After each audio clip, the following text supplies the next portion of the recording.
Hai guys, saya Sony Tulung. Di episode kali ini saya akan membahas tentang operasi atau bedah plastik bersama Dr. Tompi, dokter ahli bedah plastik. Ya, di episode kali ini kita akan ngobrol panjang lebar tentang tamita, tentang liposuction, sedot lemak, atau operasi hidung, operasi kantong mata, lipatan mata, operasi dagu, operasi memperbesar payudara, rekonstruksi vagina, sampai memperbesar penis atau penis enlargement. Nah, kami tunggu komen Anda. Komen yang menarik akan kami berikan hadiah Rp250.000 berisi dari BRI, uang elektronik untuk 5 orang pemenang. Sekarang juga pencet tombol notifikasinya supaya tidak ketinggalan info. Terima kasih, saya Sony Tulung.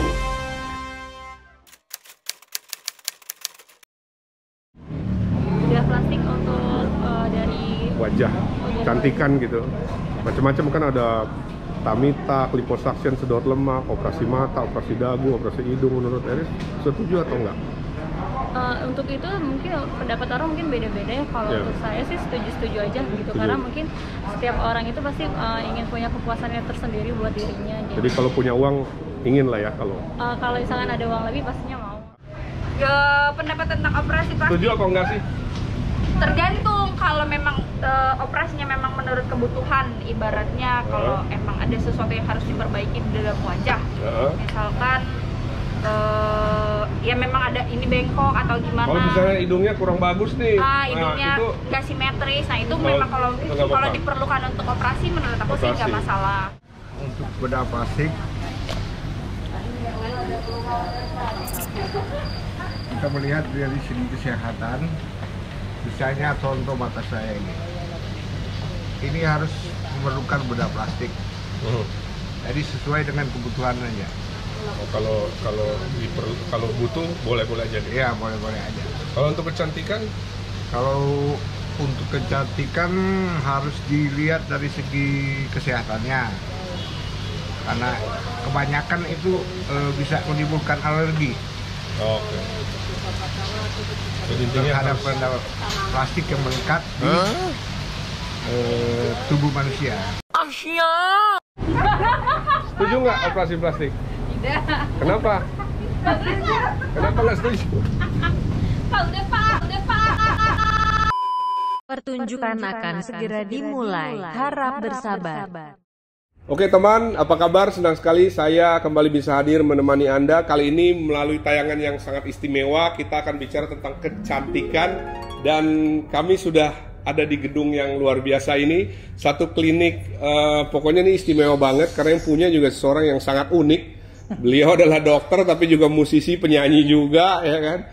Nama aslinya adalah Dr. Teuku Adi Fitrian. Nah, itu Anda pasti tahu kalau lihat wajahnya, kalau buka. Inilah Dr. Tompi, kau adalah belahan jiwa. Asik. Pak Dokter, apa kabar? Sehat? Alhamdulillah sehat. Terima kasih sudah diterima di klinik yang luar biasa ini. Beautiful. Di alamat lengkapnya di Jalan Pakubuwono 6 nomor 5. nomor 5. Jadi kalau ya ingin lebih cantik, lebih ganteng, datanglah ke sini. Oke, kita sore hari ini ingin ngobrol-ngobrol tentang bedah plastik sesuai dengan profesi Pak Dokter yang satu ini, walaupun penyanyi juga, penyanyi, tapi bedah plastik, dokter bedah plastik juga adalah profesi yang lain. Jadi mana lebih dulu, Pak Dokter Tompi, nyanyi dulu atau?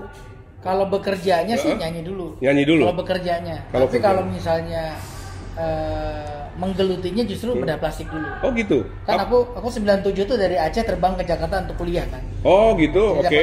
Keterima di UI, kuliah dokter umum dulu. Dokter umum. Nah, sambil kuliah dokter umum sambil nyanyi. Oh gitu. Tapi waktu itu awalnya masih nyanyi di kafe gitu, di lounge gitu. Terus pas lulus dokter umum baru mulai rekaman. Mulai rekaman, pas masuk bedah plastik itu baru mulai awal-awal masa rekaman tuh. Oh, jadi sambil jalan ya, bareng-bareng. Iya, bareng-bareng bisa begitu ya. Nyanyi buat bayar sekolah. Oh gitu. Iya. Ya, kelihatannya sih dua hal yang berbeda, tapi enggak juga karena dua-duanya seni kok ya. Bedah plastik dua-duanya garis merahnya di estetika justru. Betul, estetika. Nah, kali ini karena ini temanya adalah tentang kecantikan, ketampanan, pokoknya sesuatu yang berhubungan dengan keindahan. Dan karena Dr. Tompi ini spesialisasinya adalah bedah plastik, plastic surgery, plastic surgeon. Nah, kita mau ngobrol-ngobrol tentang plastic surgery itu sendiri. Sebetulnya apa sih arti atau makna atau inti dari bedah plastik itu, Pak Dokter? Bedah plastik sebenarnya ada dua sebidang, Mas. Yang satu bedah rekonstruksi, yang satu bedah estetik. Nah, kedua-duanya ini dua hal yang berbeda. Kalau bedah rekonstruksi itu ya luka bakar, orang kecelakaan patah tulang wajah, luka, pasca tumor gitu hipospadi, ada anak kecil lahir dengan lubang titiknya nggak di ujung tapi di bawah, nah, itu harus dipindahin gitu. Direkonstruksi. Nah, yang begitu-begitu namanya rekonstruksi. Jadi pasien datang ada kelainan, ada kecacatan atau ada defect tertentu, datang ingin dibenerin. Nah, kalau estetik justru sebaliknya. Datangnya dalam keadaan baik-baik aja. Keluarnya pengen lebih cakep. Nah, itu dia. Sebenarnya nggak ada masalah ya. Tanda kutip ya. Tidak ada masalah dalam arti gini. Tidak ada masalah dalam arti kelainan. Betul. Tapi setiap orang pasti ada ngerasa kayak gue lebih cakep kalau begini nih. Kurang aja gitu. Iya, kayak si itu cakep ya, gue pengen kayak gitu gitu kan. Nah, keinginan itu yang ingin dipenuhi dengan cara bedah estetik. Jadi ada dua, rekonstruksi dan estetik. Rekonstruksi lebih ke penyakit, defect, kecelakaan dan lain sebagainya. Nah, sekarang kalau kita bicara estetiknya, kan ini menunjukkan nih, survei membuktikan ya kan, trennya sekarang itu makin banyak ya nggak, yang menjadi lumrah. Kalau dulu kan, wah gila ngapain lu kan, sekarang dulu orang malu. Dulu malu. Sekarang orang malah pamer. Oh gitu. Iya. Sekarang malah trennya, kalau di kalangan ini ya, di kalangan millennials ya. Saya punya beberapa pasien yang, let's say millennials lah, anak muda gitu. Mereka malah, dok boleh nggak saya sampai videoin? Oh. Malah mereka pengen kelihatan. Enggak lagi operasi dia minta videoin. Oh gitu. Bisa di videoin nggak pas lagi operasi? Aduh nggak bisa. Siapa yang megang? Boleh. Orang saya lagi motor. Kecuali dipasang sendiri kali. Iya, jadi nggak. Tapi kan kita ada etika yang tidak membolehkan hal itu. Iya. Tapi kadang-kadang mereka colongan. Oh gitu. Jadi masuk ruang konsul, berdua sama teman, satu teman udah siap-siap mau videoin. Aku sih selalu tidak membolehkan, karena memang secara etika kedokteran nggak baik lah, nggak lazim. Iya, aneh aja kan, lagi di belek-belek gitu terus. Tapi mereka memang senang. Mereka senang. Jadi dia kadang-kadang dia ada posting, tiba-tiba dia tag saya ngeliat, aduh, ya maksudnya ngapain sih? Gitu. Tapi buat mereka malah itu seneng mungkin ya, show off malah seneng. Eksistensi kan, gue bisa bedah plastik, gue ada duitnya dong berarti. Karena mahal gitu. Bisa jadi, nggak tahu. Saya nggak tahu sih latar belakangnya apa. Tapi yang pasti mereka sekarang proud. They really proud to show that I can afford. Nggak kayak dulu ya. Kalau dulu kan malu. Dulu malu ditanya. Kalau sekarang sih orang nggak. Yang penting hasilnya harus bagus. Betul. Udah biasa lah ya artinya. Nah, kalau kita lihat trennya, apalagi sekarang anak-anak milenial juga sudah melakukan itu dan mereka udah nggak malu lagi. Justru mereka bangga ya. Iya. Seberapa banyak pasien ini perbandingan yang perempuan atau yang laki sih untuk melakukan bedah plastik ini? Kalau di klinik saya mungkin sekitar 80-20. Masih perempuan lebih banyak? Iya dong, masih banyak. Dan jadi laki-laki masih menjadi ATM-nya. Oh gitu. Yang bayarin suami dong. Yang bayar pacar, suami atau pacar ya kan. Tapi yang dikerjain lebih ke perempuan. Nah, dari semua katakanlah case atau pasien itu rata-rata yang paling banyak kurang lebih pasti nggak ingat lah ya. Yang umumnya yang banyak itu apa sih yang pengen dibenahi gitu? Kalau di tempat saya terbanyak satu tuh wajah. Wajah mana bagian? Wajah itu mulai dari mata, facelift, hidung, dagu, pipi, leher. Oh lengkap ya? Ya, komplit sampai ke tanam rambut sebenarnya bisa. Tanam rambut juga bisa di sini. Ya. Okay. Itu untuk yang pertama. Yang kedua baru mulai body contouring. Body contouring seperti? Body contouring itu mulai dari liposuction, tamita, ya. Terus yang lainnya breast augmentation, membesarkan payudara. Nah kadang-kadang ada juga yang datang, tapi ini agak kecil kasusnya, yang mengecilkan. Ada juga yang ingin mengecilkan. Terus atau sedikit lah itu ya. Membesarkan atau mengencangkan. Mengencangkan. Terus yang lagi populer sekarang justru ini rejuvenasi vagina. Organ intim. Baik laki-laki maupun perempuan. Oh, laki-laki juga? Ada. Laki-laki apa yang di-rejuvenate? Digedein. Dibesarin? Iya. Bisa di sini? Bisa. Mas Trudy? Ya? Tenang, saya ada foto Sony Tulung sebenarnya. Dia pura-pura kaget aja. Padahal pasien pro bono. Padahal pasien pertama ya. Oh jadi bisa ya? Bisa. Itu gue seru nih, gue pengen tahu nih apa yang dilakukan untuk memperbesar gitu, secara general aja. Jadi kalau pada laki-laki, ya, pada laki-laki memang penis enlargement. Ya. Nah yang kita kerjakan sebenarnya prosedur yang paling aman. Jadi nggak boleh sekarang kan ada beberapa yang suntik silikon cair ke penis, atau dibungkus, katanya dibungkus daun pisang atau apalah. Nah itu jangan, karena itu merusak jaringan. Nah yang boleh dikerjakan adalah fat transfer namanya. Jadi kita ambil lemak dari pinggang atau dari perut, kan kita nggak mau ada lemaknya kan? Diambil, nah dimasukin ke penis. Dimasukinnya ke nah itu ada caranya. Kan saya jelasin juga orang pada bingung kan. Pokoknya intinya fat yang kita pakai untuk menambah volume penis. Nah awalnya yang terlihat yang berdampak langsung lebih ke diameter ya. Diameter lebarnya ya. Jadi setelah beberapa waktu dia kan karena berat dia kan akan narik tuh. Sehingga akan ada efek elongasinya juga. Gitu. Ini juga udah cukup banyak juga yang ditangani ya. Banyak. Dan itu biasanya dari umur berapa sih? Apakah umur muda atau yang justru udah? Kalau yang udah sih rata-rata semua rata-rata udah menikah sih ya. Sudah menikah ya? Ya, jadi rata-rata umur 30 ke atas. 30 ke atas. Tapi sebenarnya pada usia berapa aja bisa dikerjain? Bisa dikerjakan, mulai dari paling muda. Anda berapa sekarang? Sekarang yang asli atau yang asli? 50. 50 bisa kok. Bisa. Oke, harganya. Minta diskon. Kan kalau udah makin banyak umurnya kali makin murah kali. Dapat diskon. Jadi ya itu bisa dikerjain. Intinya sih bisa gitu dan safe gitu. Dan aman ya. Aman. Apalagi dia pakai fat sendiri. Ketimbang tadi yang dimasukin silikon itu juga bisa. Itu nggak boleh, itu kriminal. Gitu. Menyuntikkan silikon cair ke organ-organ tubuh, ke kulit, ke mana aja lah, ke pantat, ke payudara, ke wajah, itu kriminal sih. Nggak boleh ya? Nggak boleh, itu kriminal. Karena efeknya apa sih? Yang rusak. Awal-awal mungkin bagus. Nah tapi karena dia prosesnya nggak berhenti, dagunya jadi panjang. Iya jadi panjang. Hidungnya jadi panjang ke bawah kayak nenek sihir. Serem ya? Kasian sih, dan itu kalau udah kayak gitu ngebenerinnya mahal banget. Berkali-kali juga berkali-kali dan mahal.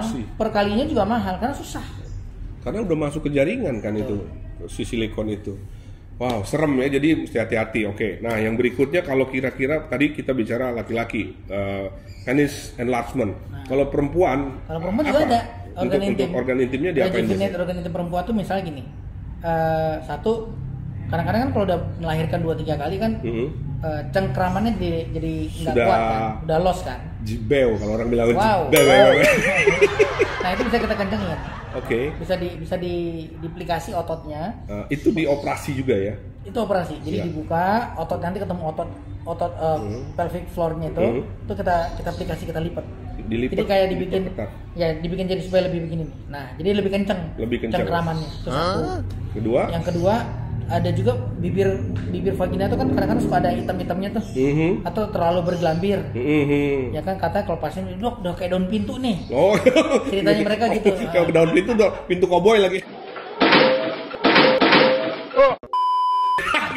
Nah itu bisa itu bisa kita potong sih. Bisa dirapikan. Jadi bisa di trimming sehingga tampilannya juga jadi lebih pinky kan. Lebih pinky. Terus, bisa dipilih warnanya ya. Iya, tergantung bawaannya dia lah. Tergantung bawaannya. Jadi kalau dia hitam tetap hitam. Lebih merah. Enggak, hitamnya kan dibuang. Hitamnya dibuang. Labia majoranya juga kan kadang kan yang estetik itu yang bagus itu kan kalau pada vagina muda ya. Labia majornya kan penuh kan. Apem gitu kan. Kayak apem. Kayak VW kodok ya. Ya pokoknya dia ada gundukannya penuh gitu. Nah, tapi kalau pada udah beranak beberapa kali atau udah usia atau memang faktor hormonal gitu ya. Dia keropos, jadi kelihatan berkerut, kosong, gitu. Kan nggak bagus, tampilan jadi kayak vagina tua gitu. Nah itu sama. Saya mesti bayangin dulu, saya jarang lihat vagina tua. Wah itu gue nggak ikut. Itu diambil lemaknya, disuntikin ke situ, dimasukin. Dan lemak si orang tersebut, pasien tersebut ya. Dimasukin ke situ. Prinsipnya sama, mirip seperti penis enlargement tadi. Nah itu dibikin tebal lagi. Dekonstruksi lah ya, disebutnya. Terus hal lain, sekarang ada juga namanya G-spot amplification. Nah apa itu? Jadi di posisi G-spot kita isi, kita bikin ada kayak tonjolan kecil, supaya lebih gampang kerangsangnya. Sensitivitas berkaitan. Lo tau kan mas, perempuan itu punya 2 titik ejakulasi. Satu ejakulasi luar, itu di klitoris. Satu lagi yang di dalam G-spot itu. Nah, sebagian besar perempuan ejakulasinya itu karena rangsangan di klitoris. Di dalam justru? Enggak, di luar. Paling gampang di luar, tinggal digini-giniin doang kan udah selesai. Langsung. Itu mungkin yang selama ini lo alami. Iya. Kok gue sih? Nah, kalau yang di dalam itu justru jarang, karena biasanya nggak semua kelihatan ya. Ya nggak kelihatan, dia bervariasi titiknya. Oh, jadi beda-beda. Jadi memang kalau kita ngomong secara seksologi ya, seorang laki-laki pejantan itu harus pintar mencari tahu di mana titiknya. Oh, oke. Karena sebenarnya begitu titiknya ketemu, katanya ejakulasi luar tuh udah enak banget. Ini lebih yang enak. ini, waduh, enak ya. Kira-kira ngomong gitu. gini keringetan ya Boy. Oh jadi, oke kita balik lagi ke tadi ya. Titik itu kita amplifikasi. Diperbesar atau di? Ya kayak dibikin tonjolan. Gitu. Ada suntikannya, kita suntikin, ya sejenis filler sebenarnya HA gitu. Kita suntikin ke situ supaya dia ada jendulannya, jadi lebih gampang kesentuh. Lebih gampang dan tentu saja. Lebih gampang kesundul. Nah itu dia tuh. Lebih gampang kesundul. Kayak bola. Dan itu lumayan juga banyak pasien yang ya itu mulai sekarang baru mulai. Oke, tadi udah ada 2 tuh ya, jadi tentang laki-laki dan perempuan. Nah kalau sekarang kita bicara kiblat plastik surgery itu kan bener nggak atau nggak nih, langsung aku tanya ke dokter Tompi. Kiblatnya sekarang ke Korea katanya. Kalau saya nggak setuju atau bener atau enggak tuh? Kalau saya nggak setuju sih, misalnya saya punya banyak teman dokter bedah plastik di Korea, dan saya juga ada beberapa yang saya pelajari dari sana. Guru saya salah satunya juga di sana. Oke. Untuk operasi hidung saya belajar di sana. Rhinoplasty ya.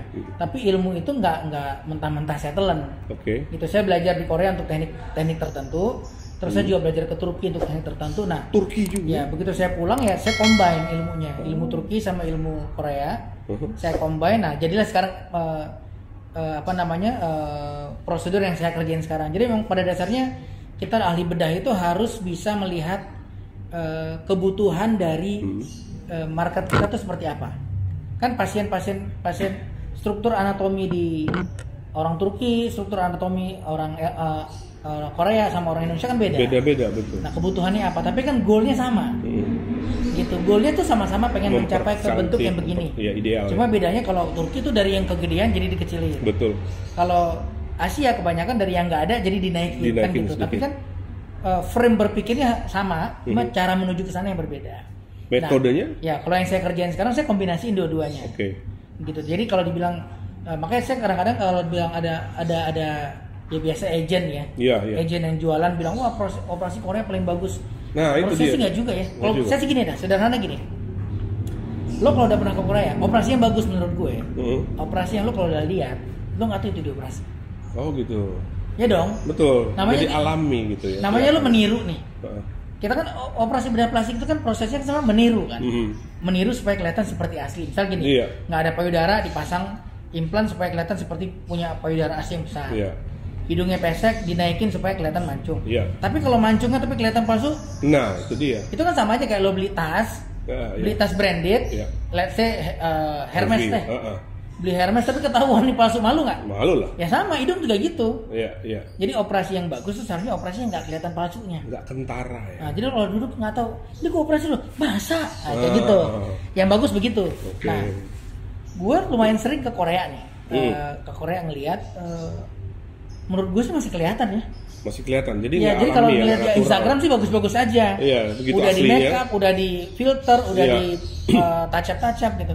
Tapi ngeliat aslinya masih kelihatan sih. Jadi kalau misalnya bukan Korea yang ini, yang mana yang menurut dokter? Kalau menurut gue sih yang paling bagus operasi rhinoplasty justru Turki. Oh Turki malah ya? Yes. Salah satu ada beberapa master surgeon untuk rhinoplasty di luar. Itu ada yang dari US juga ada, dari Rusia ada, dari Eropa ada, dari beberapa negara ya. Nah, yang terbanyak itu dari Turki. Orang Turki malah ya. Oh, Turki itu keren-keren banget operasinya. Ya. Cuma memang mereka sendiri kan udah cakep-cakep, udah ganteng-ganteng, udah cantik. Tapi hidungnya rata-rata asli. Hidungnya agak gini ya. Gede, terus yang terlalu lebar, terus kasusnya juga rumit-rumit, ada yang belok-belok. Iya, ada yang miring. Iya, benar-benar yang krokoch gitu, pokoknya ngeri lah. Nah, makanya mereka operasinya ekstrim. Nah, di kita biasanya tidak se-ekstrim itu, lebih kita simplify, tapi prinsip dasarnya sama. Kalau seperti itu dibuang dulu kali tulangnya ya. Ya, tapi Korea juga misalnya gini, bukan berarti Korea nggak bagus ya.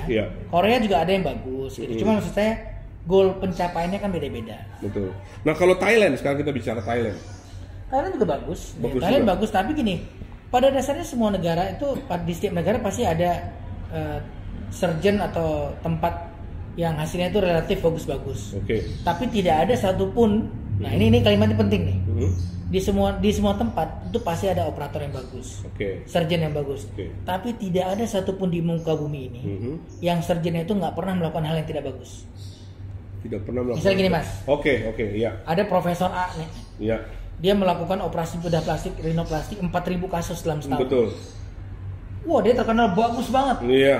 Tapi dari 4.000 itu pasti ada beberapa yang nggak bagus. Pasti ada yang pernah miss juga lah ya. Ya. Miss ini belum tentu kesalahannya dia. Nah ini yang kadang-kadang tuh di awam itu suka salah di sini nih. Orang itu suka misalnya komentar gini ya. Oh lu jangan kesana, dia nggak bagus. Soalnya kemarin temen gue tuh bermasalah. Oh iya. Nah dia kan nggak ngerti sebenarnya kenapa orang itu bermasalah. Kenapa alasan sebetulnya ya? Kadang-kadang pasien gini, misalnya operasi hidung, kita pasang drain di sini. Drainnya harusnya dipasang 4-5 hari. Baru hari pertama dicopot teman. Dan itu ada banyak yang begitu ya? Nah iya, kadang-kadang pasien dok, saya nggak tahan dok. Soalnya ada nyentul-nyentul di sini, cabutain aja. Terus dipasang gips, gipsnya dilepas sama dia. Nah. Sehingga kan hasilnya jadi nggak maksimal. Betul. Terus harusnya nggak dibersihkan sehingga akhirnya infeksi. Jadi intinya begini, kita bukan mau menyalahi pasien.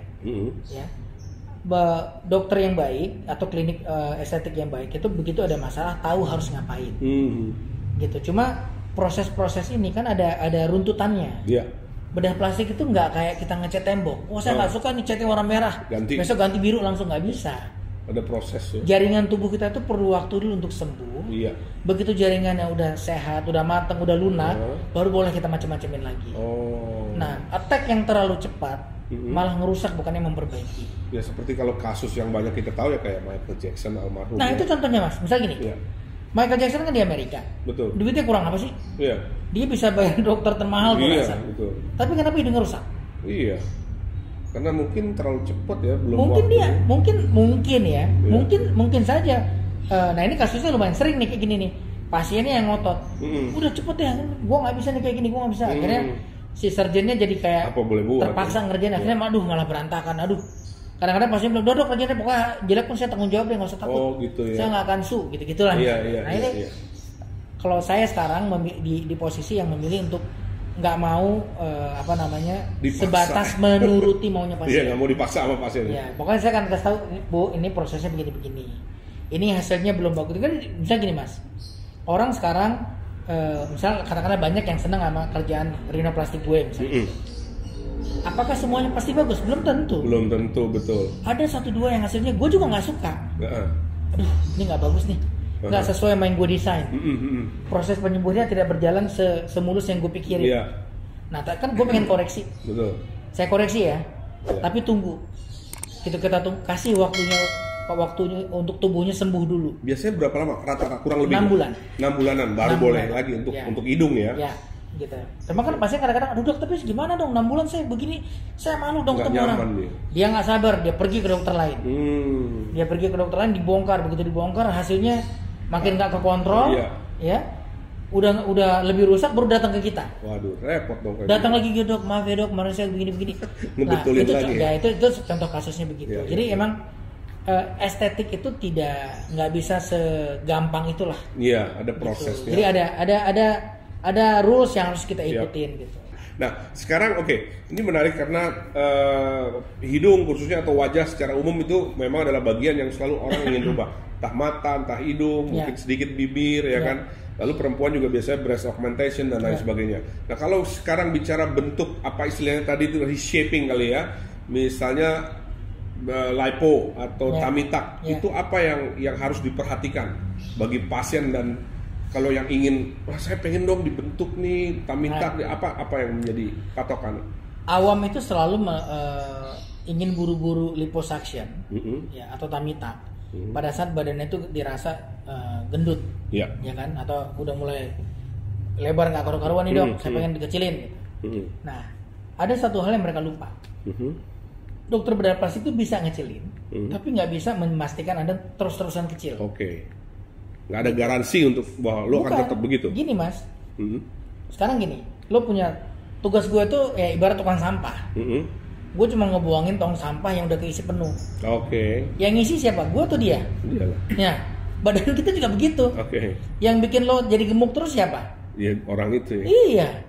Dokternya kan cuma ngebuang tumpukan lemak yang yang dia nggak suka. Sedot, kelihatan ini sedot ya, ini barangnya nih. Gue buang ya, udah lu urusan nih. Oke.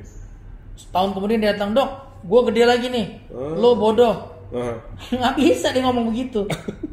Bukan dokternya yang bodoh ya, pasien yang nggak bisa diatur. Dan itu biasanya banyak juga kejadian kayak gitu ya. Itu tuh sering kan. Gue tuh makanya sering banget datang pasien ke sini langsung belum apa-apa dia udah ngomong, dok, saya dulu udah pernah dilipu sama dokter tolol itu. Ngomongnya udah sekasar gitu. Oh gitu. Kenapa gitu, Bu? Gue kalau udah pasien gitu udah malas gue ngerjain. Kenapa gitu, Bu? Iya, dok. Soalnya saya udah disedot lihat nih, sekarang segede ini lagi. Terus gue tanya, Ibu, habis disedot Ibu diliatin nggak nih sedot? Liatin, dok. Banyak dok. 4 liter. Nah, terus habis sedot kecil dok. Cuma 6 bulan. Habis itu saya gede lagi. Yang makan dokternya atau ibunya? Saya, dok. Ya berarti yang bodoh siapa? Saya, dok ya. Jadi berarti pasien juga harus dijaga ya? Pasien itu harus dididik dulu biar pintar. Nah, kalau gue di sini, gue bilang, Bu, pekerjaan saya itu cuma tukang sampah. Oke. Saya ngebuang yang udah ketumpuk. Yang bisa ngejaga supaya nggak numpuk lagi cuma ibu doang. Yang bersangkutan. Yes. Jadi ibu sebelum operasi, saya konsulin dulu nih ke dokter gizi klinik. Dirubah dulu pola makannya. Oke. Biasa gue kasih target nih, lo turunin dulu deh sekian kilogram dulu. Lo turun sekian kilogram tanpa operasi, hanya dengan diet. Ikutin anjuran dari dokter gizi kliniknya. Artinya yang gue pengen cari sebenarnya bukan turun berat badannya, tapi pola makan barunya. Diatur supaya ada pola begitu makan. Kebiasaan makan barunya udah terbentuk, kita sedot itu efektif. Oke. Efektif. Jadi nggak serta-merta. Iya, kalau nggak buang-buang duit. Iya. Emang dipikir kita kagak capek nyedotin dia? Udah banyak. Dapat duit ya, tapi kita juga capek. Juga. Belum resikonya Mendingan juga. gue olahraga main golf daripada nge-swingin ngojrok-ngojrok. Iya. Jadi ini bukan hanya masalah sebatas kita kerjain terus kita dapat duit. Nggak cuma situ kok. Kalau nggak tahu ya, saya rasa sama dengan teman-teman saya dokter bedah plastik yang lain. Kita itu ke pasien tuh nggak sebatas nyari duit doang. Iya.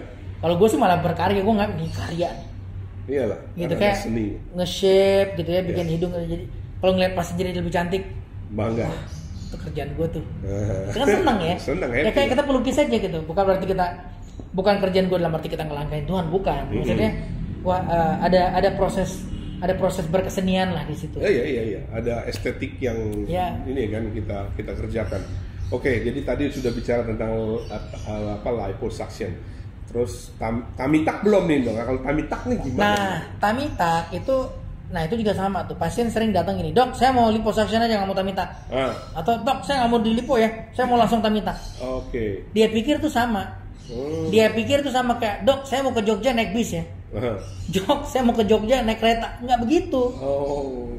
Jadi tamitak dengan liposuction itu dua monster yang berbeda. Dua yang berbeda sama sekali. Sama sekali berbeda. Ada indikasinya. Jadi kalau memang indikasinya tamitak, nggak bisa Anda minta dilipo. Kalau memang indikasinya cuma lipo, nggak bisa Anda minta ditamitak. Jadi bedanya di mana yang mendasar tuh antara tamitak dengan liposuction? Liposuction itu adalah prosedur yang kita kerjakan untuk membuang lemak pada orang yang tumpukan lemaknya berlebihan. Oke. Tapi belum ada kelebihan kulit dan tidak ada kelemahan otot perut. Ini kalau kita ngomong perut ya, belum ada kelemahan otot perut. Nah, lain halnya dengan misalnya orang gini, perutnya buncit, tapi sebenarnya lemaknya nggak dicubit cuma segini doang. Oke. Perutnya buncit, nah buncitnya itu karena otot perutnya udah lemah sehingga kendor ya. Isi ususnya segala macam mau brojol keluar. Nah itu kalau disedot, yang disedot itu ususnya mati pasiennya. Oke. Nggak boleh. Gitu. Jadi yang boleh disedot tuh lemaknya. Bukan. Iya ya, ke pasien kadang-kadang lemak kagak ada, cuma yang perutnya buncit gendut karena memang ototnya udah jelek, olahraga nggak pernah. Iya. Udah melahirkan 3-4 kali, pasti ototnya udah diastasi sudah melebar. Itu tamitak. Itu indikasi mutlak tamitak. Oke. Udah ada kelebihan kulit, nah itu udah mutlak tamitak, nggak ada cara lain. Kulitnya dibuang nggak sih kalau tamitak? Dibuang juga ya. Berapa lama proses penyembuhan? Hampir semua operasi sama mas, rata-rata 3 minggu pertama udah cukup nyaman kok. 3 mingguan ya. Ya.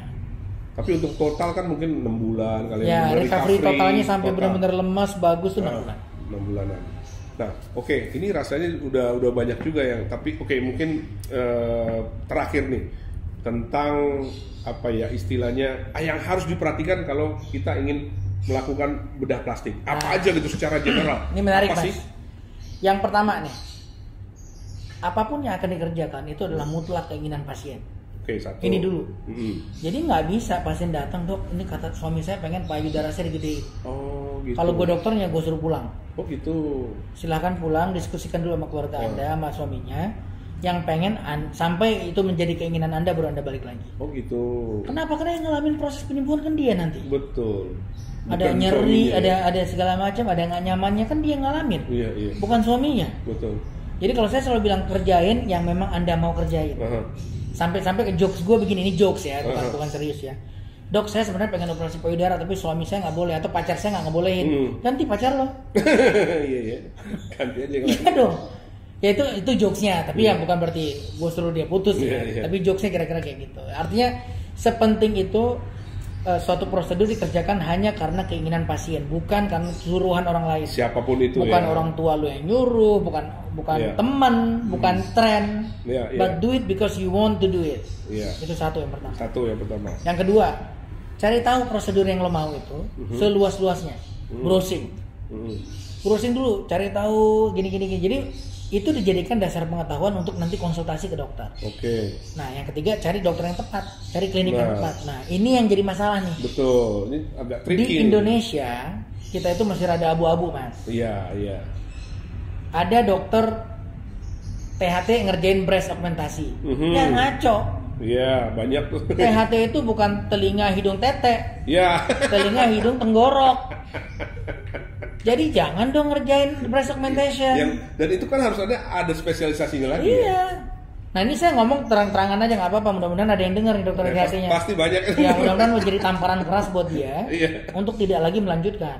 Resikonya harus bahaya kan? Ya kalau sampai ada apa-apa, kalau kita ngomong regulasi ya, secara regulasi dia udah melakukan prosedur yang tidak sesuai kompetensinya. Iya. Artinya apa? Keahliannya. Itu bisa jadi masalah hukum. Kalau ada miss di sana ya malpraktek berarti kan? Iya, bisa jadi masalah hukum gitu. Karena melakukan pekerjaan tanpa izin kayak kita nyetir nggak ada SIM, Mas. Iya. Betul. Padahal lo pembalap.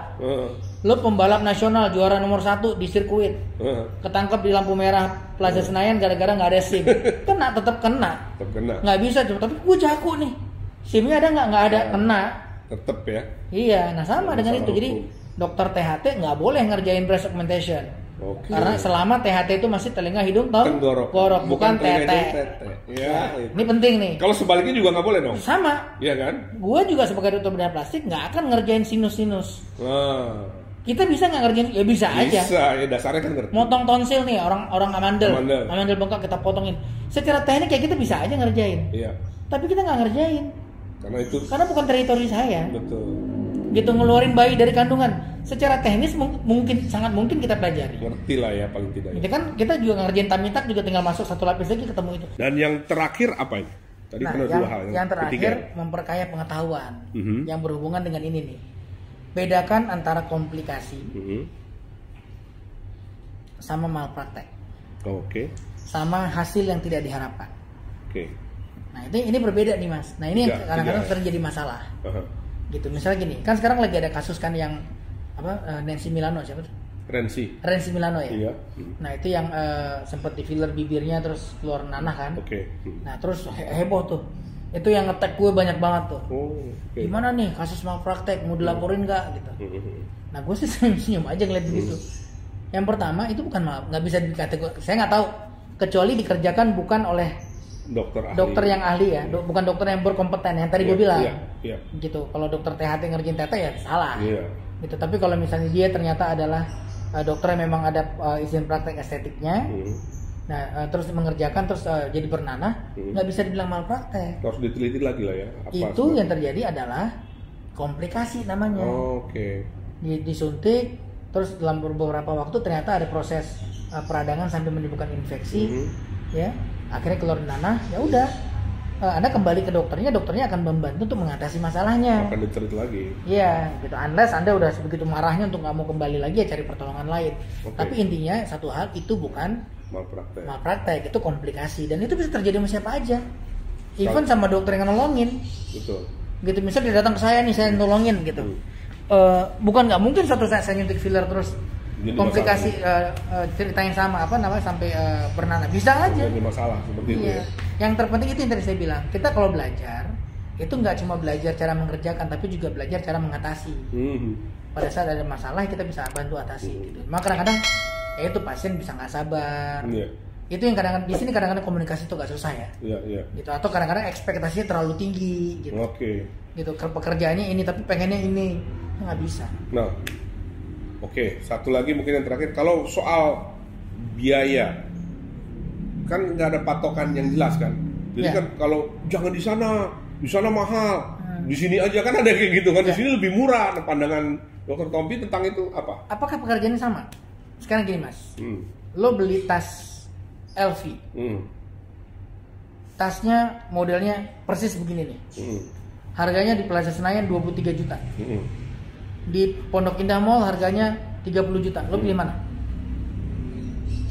Nggak tahu, tergantung barangnya sama persis. Barangnya sama persis ya, tentu kalau harganya barangnya sama semua sama dan sama-sama benar barangnya itu asli ya, mendingan yang 23 dong. Iya dong, secara logika semua orang goblok juga tahu. Iya kan? Nah sekarang pertanyaannya, lo nggak bedah plastik itu yang dijual barang jadi atau barang belum jadi? Barang belum jadi. Nah pertanyaannya yang dibikin masnya yang dibikin Mas Ipe sama persis nggak? Belum tentu. Ya udah kalau gitu nggak bisa dikompar dong harganya. Kadang-kadang banyak yang gitu. Ya dia nggak mengerti artinya. Yang itu nggak mengerti. Makanya kalau mengerti itu pasti akan paham. Itu yang dikerjakannya nggak sama. Jadi ini kayak operasi hidung Mas. Operasi hidung itu ada yang mulai harganya cuma 8 juta, 15 juta, 90 juta, 150 juta. Ada juga gitu ya? Enggak, di Indonesia nggak nyampe ratusan juta. Di bawah 100. Tapi di Korea itu ada yang sampai 150 juta. 150 juta. Wow. Nah, pertanyaannya lu mau bandingin? Lu jangan ke Korea 150 juta. Iya. Mendingan di Indonesia aja cuma 15 juta. Ya nggak bisa. Pekerjaannya nggak sama. Lain soalnya. Yang satu cuma buka masukin implan, yang satu tulangnya dibenerin, septumnya dilurusin, tulangnya semua strukturisasi dibenerin. Ya lain lah. Beda kerjaannya. Jadi ini bukan, itu tadi saya bilang, ini bukan beli barang jadi. Kalau beli barang jadi, barang yang sama, kita cari yang termurah. Kita cari barang termurah, harga termurah untuk barang yang sama. Kualitas sama. Ini kan enggak. Nah kalau ngomong rinoplasti tadi, itu yang ideal seperti apa? Apakah implan silikon keras berarti kan? Ya. Atau yang sebaiknya dari tulang rawan sih? Gini, silikon itu adalah pengganti tulang rawan. Dari kalimat itu aja Anda udah tahu dong, harusnya berarti seharusnya menggunakan tulang rawan. Ya udah. Permasalahannya apakah semua dokter mampu mengerjakan tulang rawan? Tidak semua lah pasti. Tidak semua terlatih. Betul. Itu yang pertama. Yang kedua, orang kadang-kadang akan relatif mencari cara yang termudah kan. Gitu. Jadi sebenarnya tidak ada istilah gini sih Mas. Gue nggak bisa bilang kalau mengerjakan pakai implan lo salah, nggak bisa. Nggak ada patokan. Karena teknik operasi itu adalah teknik mana yang terbaik di tangan kita. Gitu. Misal di tangan lo nih Mas, di tangan gue nih, gue paling bagus kalau ngerjainnya pakai tulang rawan. Kalau pakai implan malah hasilnya nggak bagus di tangan gue. Gitu. Terlepas dari permasalahan bahaya tidak bahayanya ya, komplikasinya terlepas dari masalah itu. Gitu. Jadi suatu teknik itu tergantung siapa yang melakukan. Jadi nggak bisa bilang lo mentang-mentang gue jago teknik A, semua yang melakukan teknik B gue bilang ngaco, nggak bisa. Di tangan saya teknik B itu nggak bagus, gue boleh ngomong gitu. Iya. Di tangan saya yang terbaik adalah teknik A. Gitu. Teknik B di tangan saya nggak pernah berhasil, nggak pernah bagus, nggak pernah happy saya. Sehingga kalau Anda datang ke saya yang saya kerjakan teknik A, itu oke. Itu yang oke. Yang nggak oke adalah lo jangan kerjain teknik B. Karena itu nggak bagus. Karena itu nggak bagus. Yang paling bagus teknik A. Karena gua nggak bisa gitu atau nggak bagus. Jangan gara-gara kita nggak bisa terus orang lain semua jadi salah, ya kan? Iya betul. Terakhir. Pak Dokter Tompi pernah nolak pasien nggak? Sering. Biasanya alasannya apa nolak pasien? Satu, permintaan yang tidak masuk akal. Seperti? Dok, saya mau misal operasi hidung nih. Dok, saya mau hidungnya model begini ya. Harus persis begini. Waduh, nggak bisa. Harus persis ya. Anda cari dokter lain aja deh. Itu kalau pasien udah begitu tuh saya bilang udah. Bukan jadi masalah. Udah rada-rada. Udah nggak sanggup. Terus yang kedua, alasan jadi kedua. Tapi kalau misalnya dok, ini referensi saya. Pokoknya model-model begini deh dok. Kira-kira mungkin nggak ya? Nah, itu bisa. Itu masih. Tapi kalau dia udah mendokterin, pokoknya harus begini. Semili pun nggak boleh bergeser. Waduh, itu nggak mungkin. Buatan Tuhan. Ya, itu yang pertama. Terus yang kedua, yang gue sering tolak juga, yang permintaan nggak masuk akal mas. Misalnya, dok saya mau hidungnya yang gede banget dari sini ke sini. Dan menurut gue tidak estetis. Oke. Karena apa? Karena gini, begitu pasien itu keluar, orang itu nggak nanya ke dia, misalnya nanya ke lo nih, lo operasi di mana? Dokter Topi. Lo repot gitu. Pertanyaan itu nggak hanya berhenti di situ. Dia nggak akan nanya model ini lo yang minta atau dari dia. Oh iya. Nggak akan nanya. Nggak bakalan. Betul. Dia cuma nanya lo operasi di mana. Selanjutnya dia akan ngomong ke temennya, lo jangan ke Tompi deh. Kemarin gue lihat temen gue operasi di hidungnya jadi, ngerti kan maksudnya? Padahal itu permintaan. Padahal itu permintaannya dia. Oke. Nah jadi buat gue menjaga kan semua pasien itu kan akan menjadi etalase kita di luar. Betul. Jadi penting banget menjaga standar kualitas kita lah. Jadi udah 2 tuh ya yang pernah ditolak ya pasien. Terus yang ketiga misalnya gini Mas, misalnya pasien yang memang kita bisa merasakan ini ada gangguan psikisnya.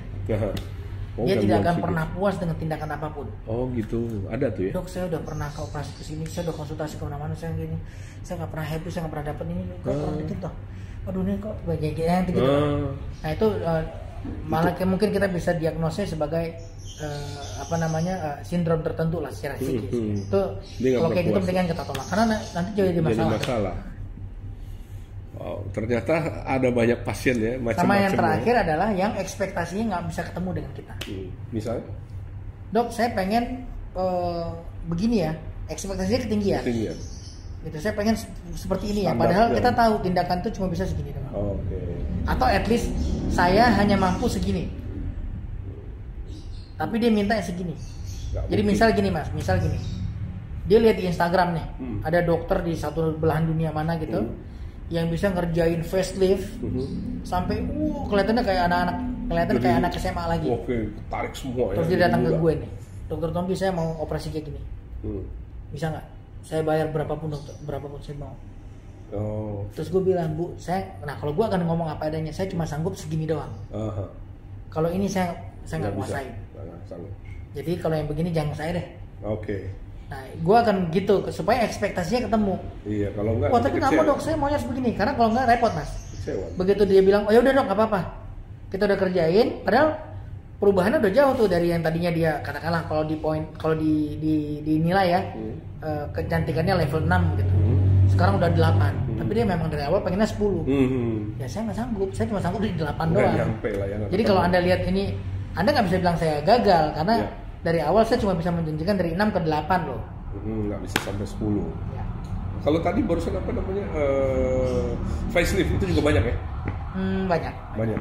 Secara teknis, Dokter Tompi juga lakukan itu kan? Saya mengerjakan mid facelifting. Saya tidak mengerjakan full facelift. Oh, bedanya apa mid dengan? Kalau mid facelifting saya cuma buka dari sini. Ya. Ini semua kita tarik nih. Oh, ke atas. Ya, ini semua kita tarik. Tapi sayatannya kecil banget di sini. Di bawah mata sini. Ya, jadi incisionnya minimal, bekasnya juga hampir nggak ketahuan. Nggak kelihatan. Kalau facelift yang klasik, yang full itu dari sini. Dari sini kan? Ya. Ini ke belakang. Jadi sayatannya lebih panjang dan semua ditarik. Di garis ini ya, di garis rambut. Garis rambut. Ya. Di batas garis rambut. Itu lebih complicated lagi kali ya? Atau? Ya lebih banyak aja pekerjaan. Lebih banyak pekerjaan. Ya. Saya memilih untuk tidak mengerjakan. Itu karena tidak terbiasa. Jadi jadi mendingan kita mengerjakan prosedur yang kita sudah terlatih di situ. Iya, daripada kita nggak terlalu terlatih atau kurang atau gimana ya. Wow, good, bagus sekali ya. Dan kayaknya udah cukup panjang, udah cukup lama kita ngobrol-ngobrol. Dan mungkin kita harus pamit sini, tapi untuk permintaan terakhir boleh nggak nyanyi sedikit aja? Asik. Nggak bisa. Adalah berani. Jangan nyanyi deh. Aduh, udah lama banget nyanyi. Rudi nyanyi Rudi.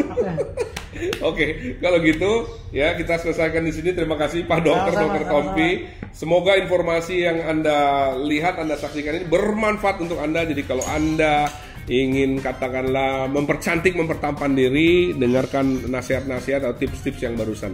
Oke, terima kasih. Saya Sony Tulung. Jangan lupa like, subscribe, dan komen. Thank you.